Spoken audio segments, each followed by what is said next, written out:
everyone is in agreement that you were the hit of the Tom Brady roast. It went out live on Netflix. I can't imagine how many. I think you're going to see a lot of really great things coming out of this. Were there any restrictions placed on you? Did anyone say to you from Netflix, hey, this is what's off base? Because it doesn't seem like you were given restrictions.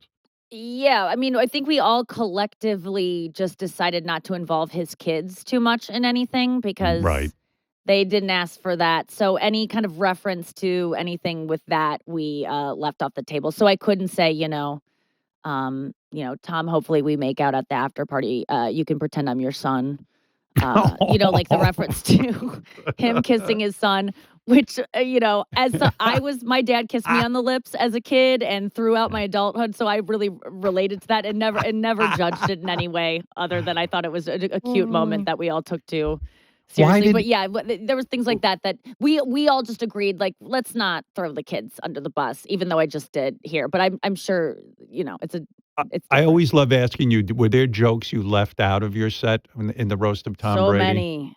Oh, yeah, please. so many. I brought some for you today. And tell me not only the joke, but why you left it out. And then we'll get to your dad kissing you on the lips. Yeah, we'll get to that. Why is really because of cut for time, or it was just not as strong as others, or it hit on something that someone else was maybe touching. So, you'll see some of them are just like softer. When you're going that hard, you lose. So you could be, I had a whole set and then you write one joke, like shoot my boyfriend in the fucking face to suck this guy's dick. And you go, well, nothing can even be near that. Right. So everything has to rise to that level. Okay. So, thank you all for being here tonight and taking some time away from cheating on your wives. Hey, it's not their fault. It's their wives' fault for aging naturally. I was going to say, first, I'd like to say that the proceeds from tonight's show will, it's really cool tonight. They're all the proceeds are going towards CTE research and the NFL's coordinated effort to cover it up. People don't know, but it costs millions to murder those doctors who know the truth. And then, some kind of commentary about CTE and how, like, these guys really fucking damage their bodies and their brains. Yeah. All for the sake of, men hugging each other in a Buffalo Wild Wings. Like, I hope it was worth it, fellas. Tom, seriously, though, I'm such I love your work you've done on your face. Seriously, though, slow down. What's happening with your cheeks? It's like you look like a Ken doll that was microwaved. What, you love deflating things. Stop. You knew the room was hot for you. You knew the room was laughing its ass off. And when I say room, you're talking about, what was there, 16,000 people or something there? I mean, it's the biggest crowd I've ever performed for. It's live on Netflix. It's doing a set I've never done in that context. I mean, I ran these jokes around town and stuff, but you have to like tell them, okay, before I do these jokes, Drew Bledsoe's going to be there. So here's about Drew.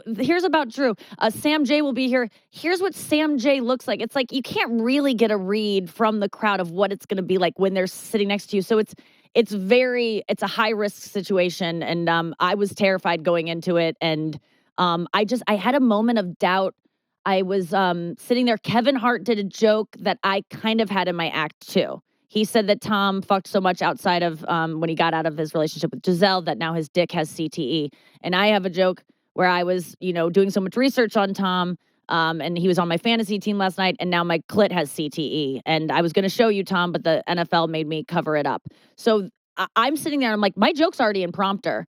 And, if I can't skip it, because the guy doing the prompter won't know to skip it. And it's a live show. I can't call a producer over. There's no commercial break to go, hey, can you take that joke out?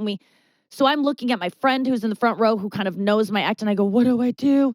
And she's like, just do it. And I'm like, you know what? It's a different enough. Maybe there's a buffer. There's two people in between us. They'll forget. It ended up being fine. It would have done better had it not been kind of already done. But that's these roasts, man. There's only so many topics to talk about, and things are going to get redundant. Your crypto joke got a standing ovation. Here, listen to this. Oh, yeah. Tom also lost $30 million in crypto. Tom, how did you fall for that?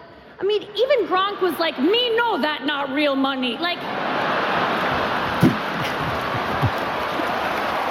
Oh, yeah, that one was where I was like, I have another tag, you guys. Calm down. Gronk actually usually does Bitcoin, which is where he just chews on a handful of nickels. But Yeah, I mean, you were killing. I mean, after you said, Kevin Hart looked at you, no joking around. He goes, like, basically, holy shit. This is live, and that was a standing ovation. Well fucking deserved. Well deserved. thank you, Kevin, because they might not have Nigga, shot in all that standing seriousness, ovation. that was insane. Brilliant writing, brilliant timing. Great set. What about my eyelash? Great fucking set. Yeah, this That's is what the I mean. beauty of roasting. That's what it is. There's an art to it. And when you get it right, goddamn, it's amazing. There's a generous guy. There's a loving Yep. guy. Like, he loves other comics, and he wants to see them do well. And, I mean, it was a big deal. I'll love him forever.